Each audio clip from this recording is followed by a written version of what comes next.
อยากกินอะไรก็ให้บอกพี่ แต่ถ้าอยากกินกันกับพี่อย่าไปบอกใครนะ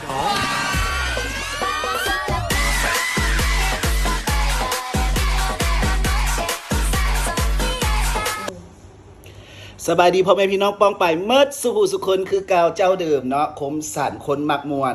วันนี้มาแนะนำเป็นทางนี่เลยกัดน้ำหมูกรอบหอมหอมกัดน้ำหมูกรอบแล้วก็มีน้ำซุปพร้อมเด้อน้ำซุปสาลายนี่แล้วก็เครื่องเคียงของพวกเขาคือเกาวขาดบ่ได้พักกับหัวหอมวันนี้ก็ยังอยู่ห้านเก่าเนาะทุกคนยังอยู่ห้านอันสุ่มหัวอยู่หมูกรอบเน้นๆพุ่นนะหมูกรอบเน้นๆมาซีมเบิ่ง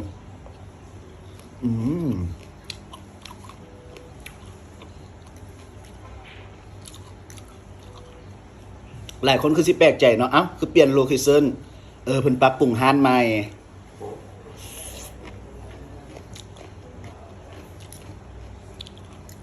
แต่ว่าร้านเพิ่นกัด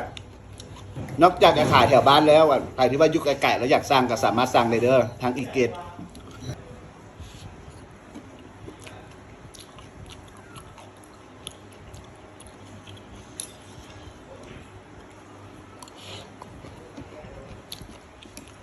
เจอีเกตฮานเจ้าคนจังได๋เขาจะเห็นซื้อฮานสุ่มหัวภาษาลาวสุ่มหัวภาษาลาวสอเสือสระอุมอแมวแล้วกัดน้ำหมูกรอบจะขายเท่าไหร่35,000กีบจ้า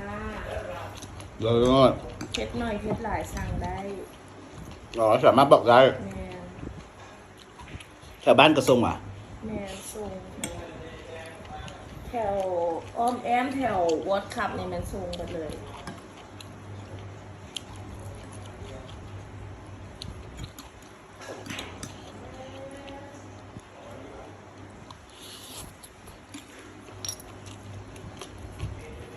เราอยากมาก็มาได้นะ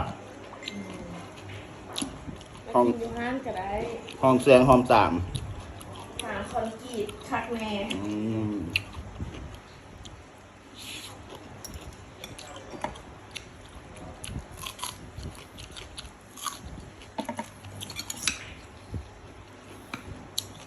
หนูกรอบเพื่อเห็นใหม่ทุกมื้อไหน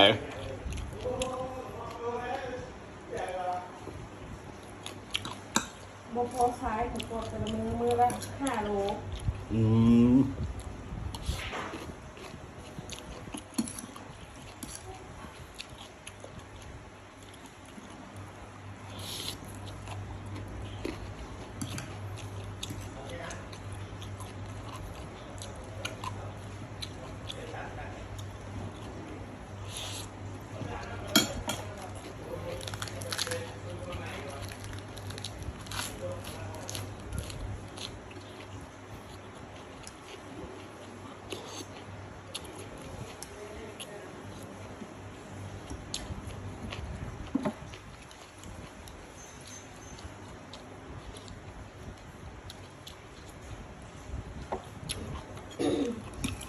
แซ่บตัวน้ำซุปใส่สาหร่ายแซ่บจ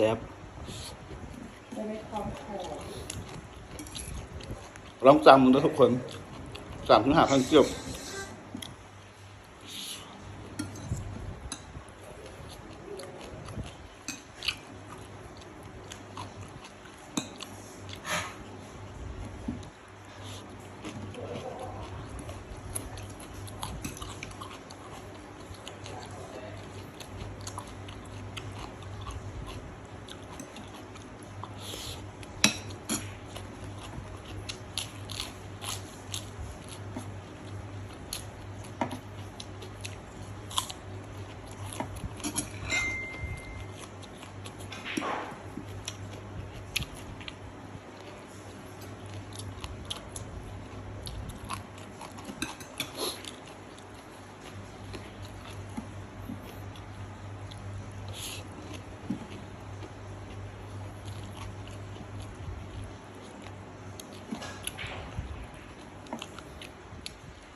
กินจนเพลินบ่ได้เว้าได้ว่าน้ำให้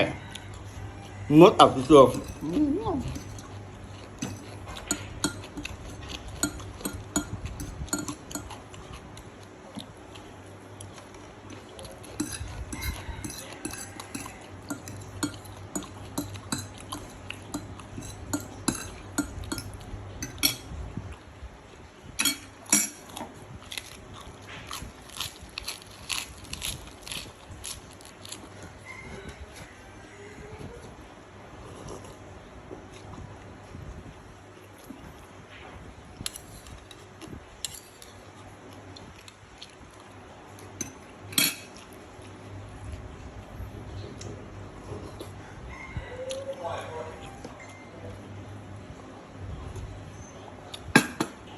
หมดทุกคน